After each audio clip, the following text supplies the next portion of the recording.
We're seeing cases where we have a real need to actually consume less energy in the evening hours and maybe more energy in the early daytime hours under certain conditions and certain seasons of the year.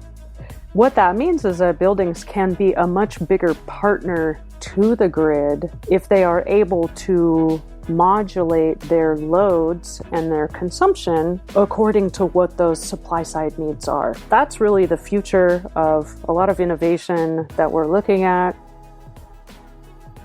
Hi, I'm Jessica Granderson, a staff scientist and Deputy Division Director for Research Programs in the Building Technology and Urban Science Division at Lawrence Berkeley National Laboratory. Jessica, thanks so much for being here. Thanks for having me. You work at the Lawrence Berkeley National Lab. Can you talk about what you do there? Sure. I wear two hats at the laboratory. One as a staff scientist and principal investigator for an R&D portfolio in the whole building systems department. There I lead a research team in work around commercial building analytics, diagnostics, and advanced control software tools. My second hat is a management position as a deputy division director, focusing on research programs and continuity and connections across our activities in commercial buildings, residential buildings, high-tech, and industrial facilities. So you're pretty busy. We stay busy. How long have you been at the Berkeley Lab? Let's see. I started as a postdoctoral research fellow in 2007. Wow, that's a long time. So I have to do the math. 13 years now. Wow. So right out of school then, your postdoc was there. That's right. And, my graduate work was at UC Berkeley in the Department of Mechanical Engineering. Lawrence Berkeley National Laboratory is right up the hill. So I've stayed close to home all this time and really found a good fit and long-term career opportunity at the lab. So I've been there ever since. Yeah, well, if it works, don't change it. That's right. So the Berkeley Lab and the U.S. Department of Energy recently released a report, as I understand it, about 4 years in the making, called the Smart Energy Analytics Campaign. Can you talk about that and where it came from and what came out of it? Absolutely. The recently released report, as you say, is a culmination of activities conducted over a 4-year period, all around proving the business case for the use of what we call energy management and information systems. Those are a type of smart building technology for commercial facilities that continuously analyze meter and sensor information and provide visualization and insights into performance improvement for building operators and facility managers. At the start of our work, the existing state of knowledge around these technologies was built from a variety of case studies that indicated really strong potential for the technology to save significant amounts of energy with rapid payback. But the case studies were all conducted kind of differently, sometimes from neutral third parties, more commonly from technology providers or vendors themselves. And they often did not speak to the cost of the technology. And the result was that it was very difficult to synthesize a generalized understanding of technology costs, energy and operations benefits, and best practices. And the result was that this high potential emerging technology is still under-adopted in the commercial building sector. So in the work we did, we sought to first catalyze adoption of the technology with a broad cohort of users, organizations from across the country. A second, to work with those organizations to provide technical assistance so that they could gain maximum benefit from the technology through best practice application. And third, in working with these partners to do a rigorous and thorough third-party documentation of what the resultant savings were after installation, And a really key part of the puzzle, how much were people actually paying for these information technologies and smart analytics? What did that look like in terms of installation and configuration? And what did that look like in terms of the ongoing annual costs, either from licensing, services, or in-house use? I think for most people, when we think about energy efficiency in terms of buildings, we're thinking about design or equipment like LEED certification, right? Or LED lights. At least that's what I think of. But it sounds like there's a whole other kind of world of how buildings are controlled and managed, and that there's savings beyond what I think most of us are thinking about when we think about energy efficiency in buildings. So could you maybe, taking a step back, just school us a little bit about what building energy efficiency is and what it entails and how that tied into this whole campaign? Mm-hmm. Yeah, it's a really good point, and thank you for bringing it up. We are most accustomed to thinking about how we design low energy or efficient buildings. That's some of the great visibility that LEED has brought to the industry.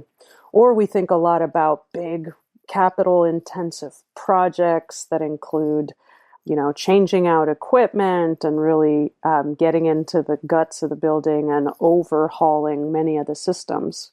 We also tend to be familiar with one-off component level improvements, like you say, the efficient lighting or replacing old equipment with new equipment and getting the performance benefits that naturally accrue with system improvements over time. In this work, and in the work that I do generally, we're focused on perhaps a less well-known aspect of efficiency, which is what happens in the day-to-day ongoing operation of our buildings. And most people would be, I think, surprised to know that anywhere from 15 to 30% of the energy used in our commercial buildings is actually wasted in those day-to-day operations. So you may never know that systems are not turning off when they're supposed to. You may not know that they've been recently serviced and are running in some different mode than they're supposed to. You may never know that you have simultaneous heating and cooling happening in the background because your comfort conditions are being met. And so that's really what we're focusing on with this type of technology and in the work we do when we talk about operational efficiency. So it sounds like this kind of report is for building operators, people who are managing buildings or building buildings, not necessarily for the people occupying them.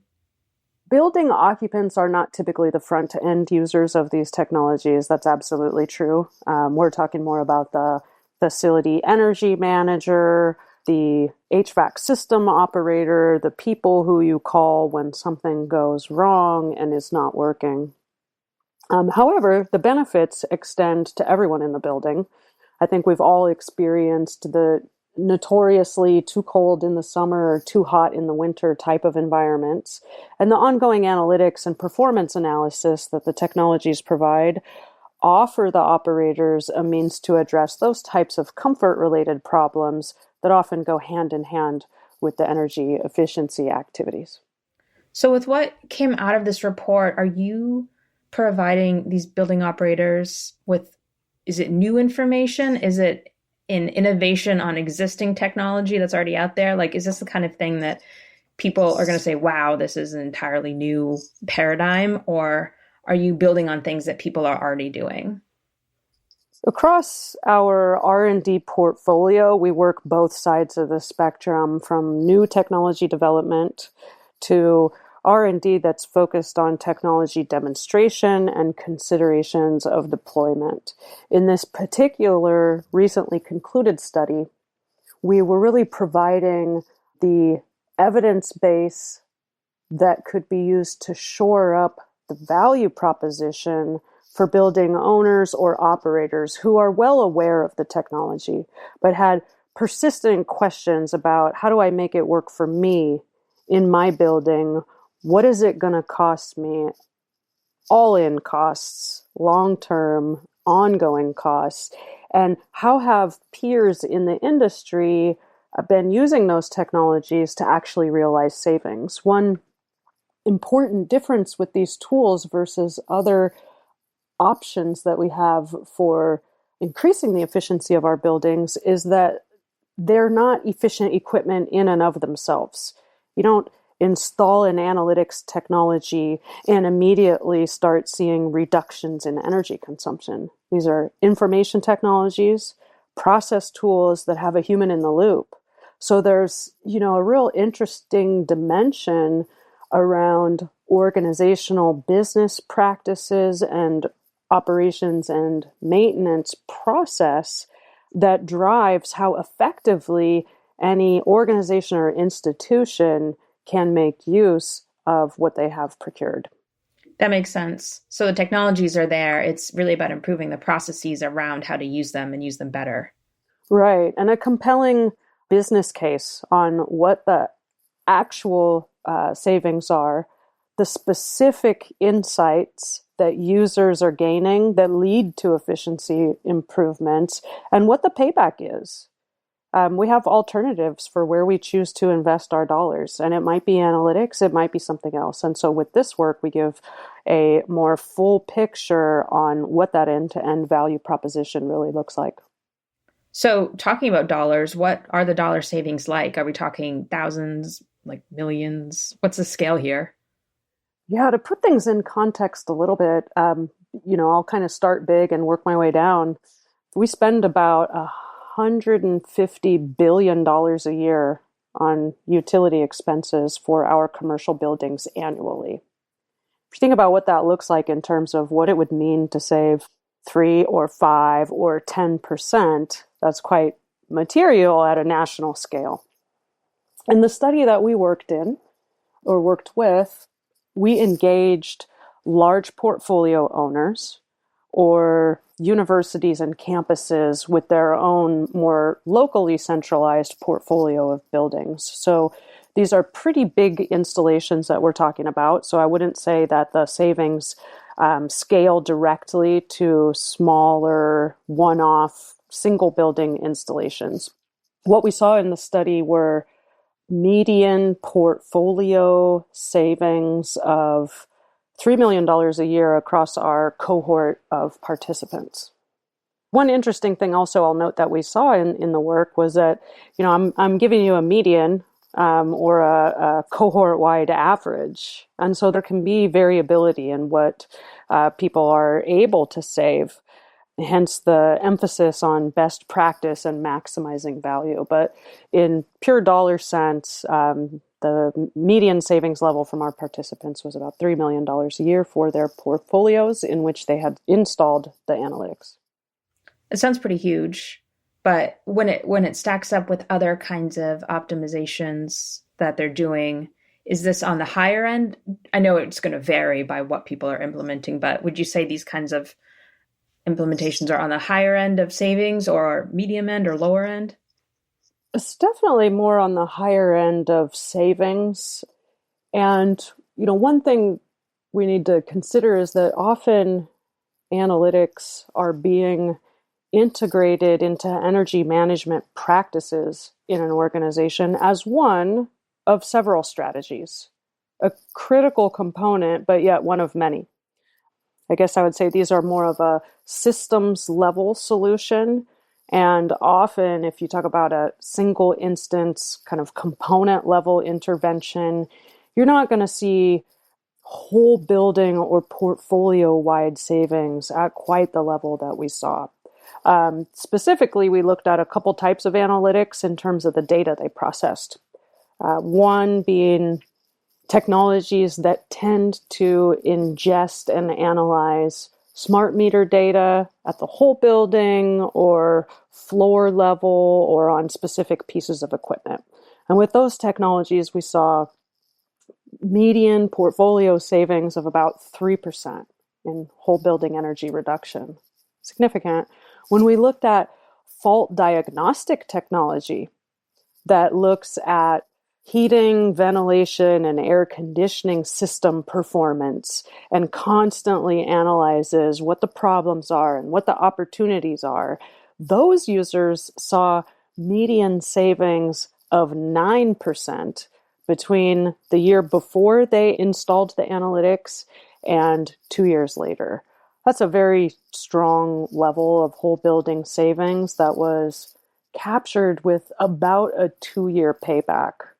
And that's highly competitive with some of the other alternatives and solutions that we have available. So you mentioned fault detection and diagnostics. This is actually something I thought was really interesting that the report talked about these three types of energy management information systems, these EMISs, I believe. Rolls off the tongue, right? Yes, very much. And there are these three, I guess, categories, energy information systems, EIS, this fault detection and diagnostics, FDD, and automated system optimization, ASO. I just thought that was interesting as someone who's not familiar with building energy efficiency, that these three kind of categories exist. Can you maybe quickly explain the differences between them and what you're seeing maybe in the market as far as trends and uses for each one? Yes, you're getting right into the inside baseball. I'm impressed. EMIS are this broad family of technologies that are ingesting operational and meter and sensor data from buildings and analyzing it or displaying it visually in different ways for users. And so you're absolutely right that within that broad family, there are principal classes of capabilities that you tend to see delivered in the same combinations in certain offerings. So broadly, the energy information systems are those technologies, the smart meter analytics.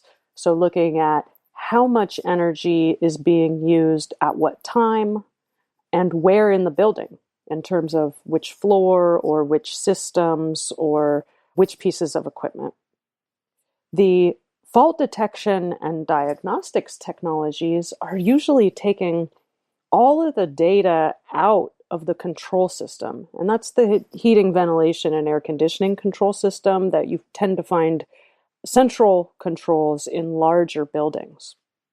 So those control systems are storing and logging information on what's the status of a given valve or a damper, or is a piece of equipment in heating mode or cooling mode, or what's the airflow and the pressures and the temperatures that they're monitoring in order to deliver the space conditions that we're asking them to deliver to occupants. So the fault diagnostics take all of this data and run continuously to identify problems, or on the flip side of that, opportunities. And that's a whole class of technologies. And sometimes, I'll hold off on that thought. The optimization technologies are then bringing control into the mix. So they're pulling all of that data out of the control system. They're analyzing it and doing some kind of predictive optimization in order that they can push back optimized commands that improve over what the standard sequences of operation or control strategies might otherwise be. Those control optimization platforms are the, let's say, the most emerging. There's probably fewer market offerings of those technologies. It's where I expect to see a lot of future growth. The other trend or area of growth that I see is in some of the convergence of these capabilities. We're seeing more fault diagnostic technologies bring in the smart meter data. We're seeing that the optimization technologies also are running some kind of fault diagnostics alongside to make sure that those optimized controls really are going to provide the effect that's intended. So we can maybe look forward to see some of these categories or dividing lines dissolving. I don't know really to what full extent, but we do see a convergence of some of those capabilities. And how did climate change inform the recommendations in the report? I'm thinking particularly about the fault detection. I can imagine with, the changes we're seeing in weather and climate, this is something buildings are probably taking into account. Is that something that you thought about or you looked into? In this particular R&D activity, that was not a key focus. But you're absolutely right in pointing out that I'll draw an example that's been very close to home for us in California and in the Bay Area this past season, which you note on the wildfires and the air quality issues that we were dealing with. And, the fault diagnostics technology is there to make sure that the control strategies that you intend to be delivering are actually functioning as intended and according to design. And so when a change in condition arises, we can also use these tools to make sure that our remediation efforts are also effective. So we can make sure that, in the standard case, outside air we think of as fresh air and something good to bring in the building. When you're having all of this smoke and very dangerous outside air conditions, then you often want to do just the opposite.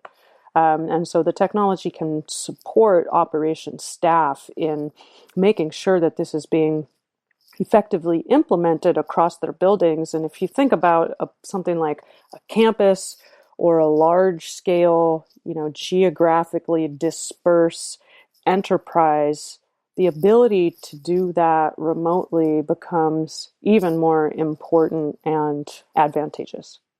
Right. For a lot of these recommendations, you mentioned these business cases, these business uses that you looked into.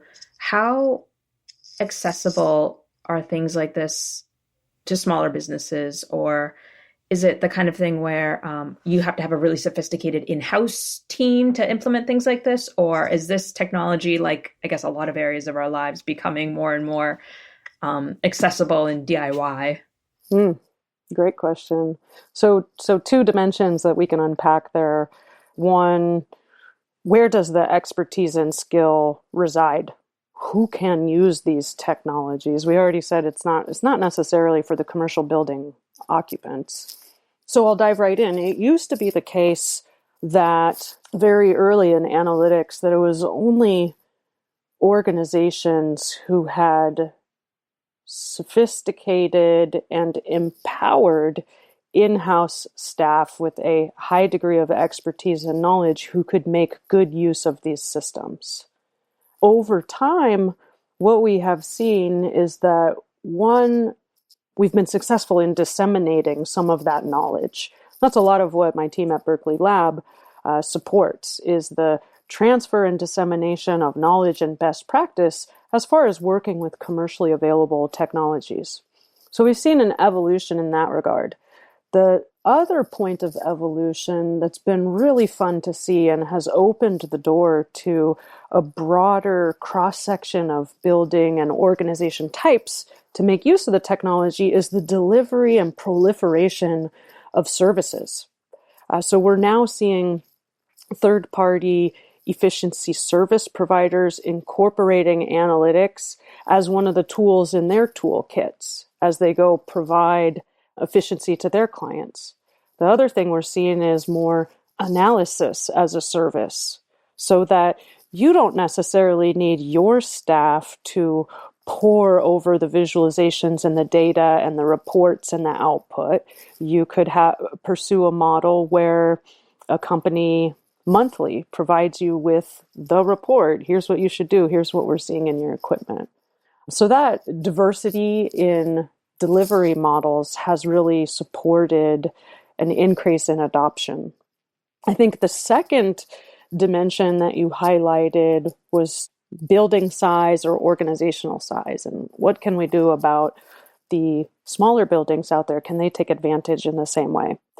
So far, we've seen that it's mostly the larger buildings or portfolios, probably, around the 100,000 square feet and above range, that are best positioned to really maximize the benefits in terms of when you consider the upfront costs and the magnitude of energy expenditure needed to recoup those upfront costs through savings and the ongoing costs as well. What we constantly struggle with in energy efficiency is the very tough nut of how to really deliver efficiency to the small building sector.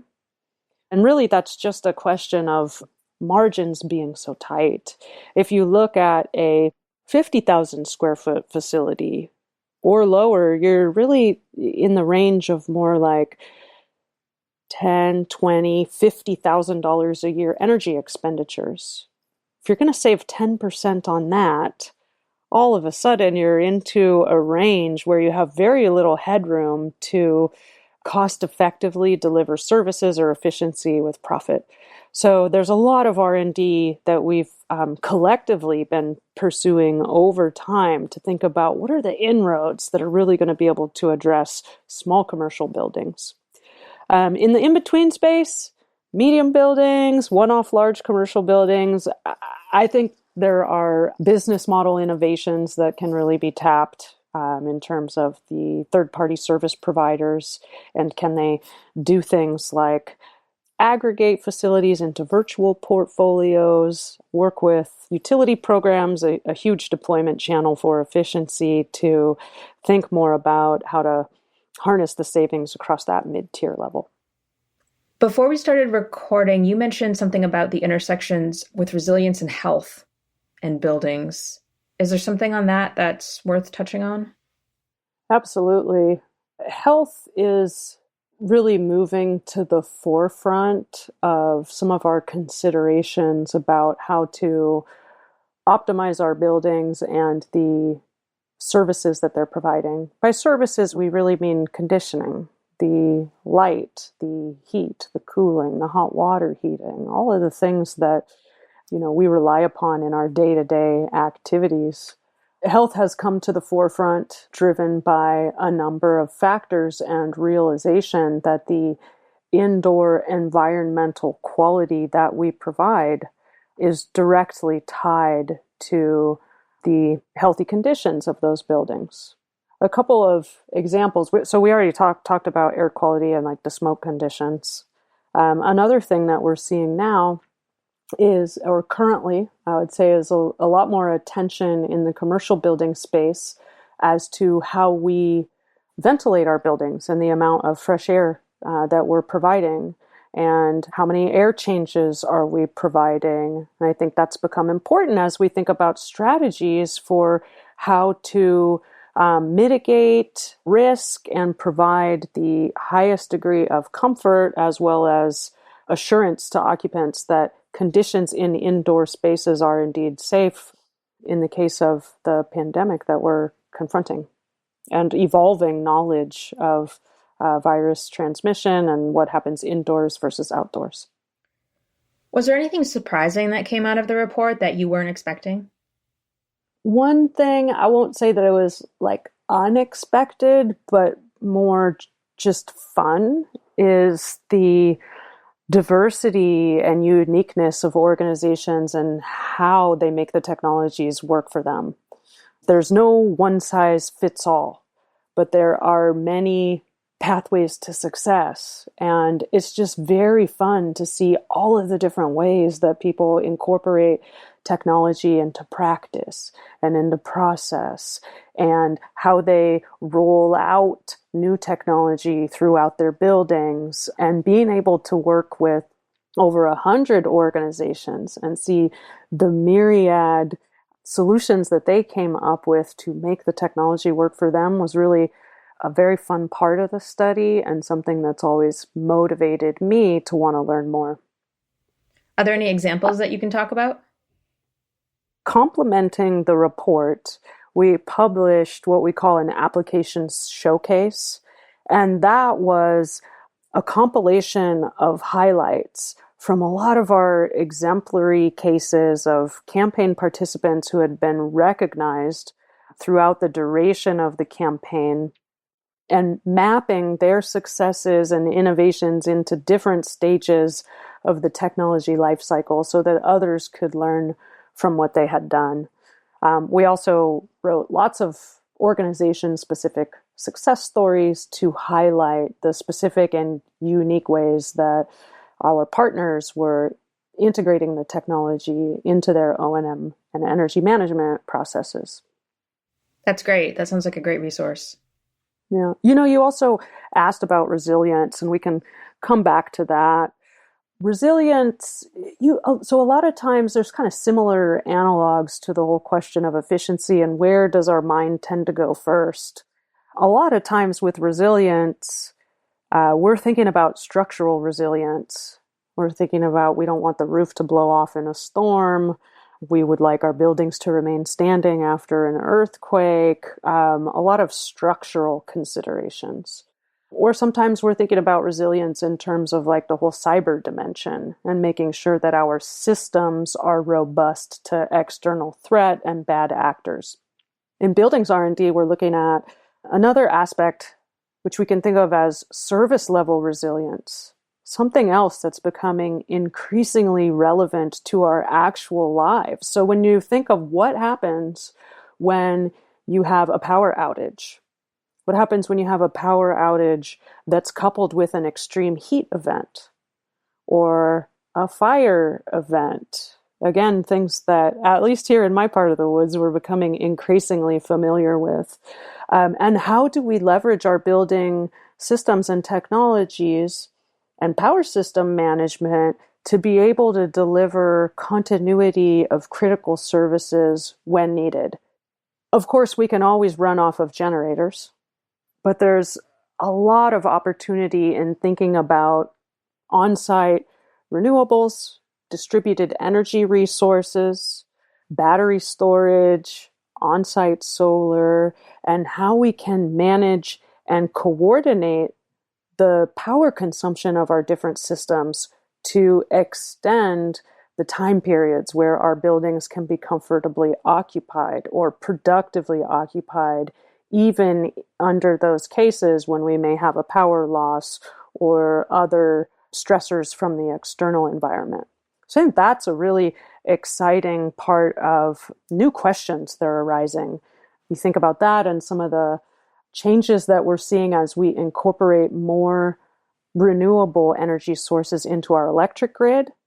And that really starts to show us that there's a huge agenda around and societal benefit around making building loads more dynamic and more flexible.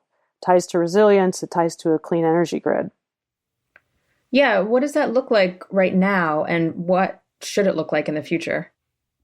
One way to answer that might be just to describe how things have looked historically, or the paradigm under which we've been operating, which is that buildings, which for the audience's sake, 70% of the electricity that we generate and deliver through our grid system actually goes to power our buildings. So buildings are the biggest load at the end of those circuits. Historically, we've thought of the building load as a constant that simply, must be satisfied through supply-side resources. And those supply-side resources are all the traditional generation that we're accustomed to thinking of. As we move towards higher penetration of renewables on the grid, our net load profiles, or how much energy we need to provide at different times of the day and in different seasons, starts to shift. You know that there's certain times of day when we have a lot of solar availability.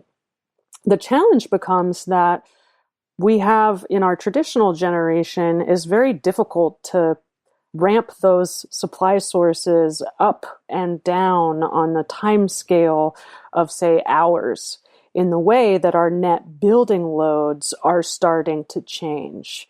We're seeing cases where we have a real need to actually consume less energy in the evening hours and maybe more energy in the early daytime hours under certain conditions and certain seasons of the year. What that means is that buildings can be a much bigger partner to the grid if they are able to modulate their loads and their consumption according to what those supply side needs are. that's really the future of a lot of innovation that we're looking at, how to modulate loads more dynamically, and what are the technologies that we need to do so, and some of the communications and signaling mechanisms, as well as market structures that are needed to really deliver those kinds of solutions. So you won an award in 2015 from C3E, the Clean Energy Education and Empowerment Initiative, of which the MIT Energy Initiative is a co-organizer. But I understand that came with a cash prize that I believe you could apply to your research with no strings attached, which sounds pretty amazing. What was it like to win that award, and how did it affect your research? That award and that whole program and initiative was incredible, very inspiring, and I'm a very, very proud recipient of that award. I'm in good ranks with many of the others. But what stands out to me from that, I still remember, and that was many years ago now, was the event itself and the level of energy and spark of newness and possibility that I encountered there. So whether it was from the graduate and I believe also undergraduate poster sessions, or from the award recipients that year, or from the engagement with the ambassadors, a lot of times we get very into the day-to-day rote business of what we do, even when we very much love it. And that was an incredible opportunity to come up out of my standard, typical networks, and really engage with a very exciting group doing inspiring work. Now, that's even before we got to the cash award itself was terrific. No strings attached. I had never received one of those before. So there was also just the novelty and fun of that, and quite a generous award, if I might add. That was really nice to have discretion to direct those funds to what was important to me and that I wanted to support. And that could have been research, or that could have been really anything. No strings attached was indeed the case. And it was important to me to support some of the efforts of the programs at UC Berkeley at the time. And, I benefited from those as a student, go Bears, and have served those programs myself as a mentor in different capacities over the years, and maintain those connections, and being able to designate or earmark an award for whichever semester it was to a student with the background and characteristics that I really wanted to support was a very special thing to do. It sounds like it. I did want to mention, I think there's a website for the campaign. I think it's smartenergyanalytics.org. Is there anywhere else that you would recommend people go to learn about you or follow your work or see what you're doing next? Yeah, I recommend emis.lbl.gov, as well as DOE's Better Buildings Alliance and associated information through that web presence.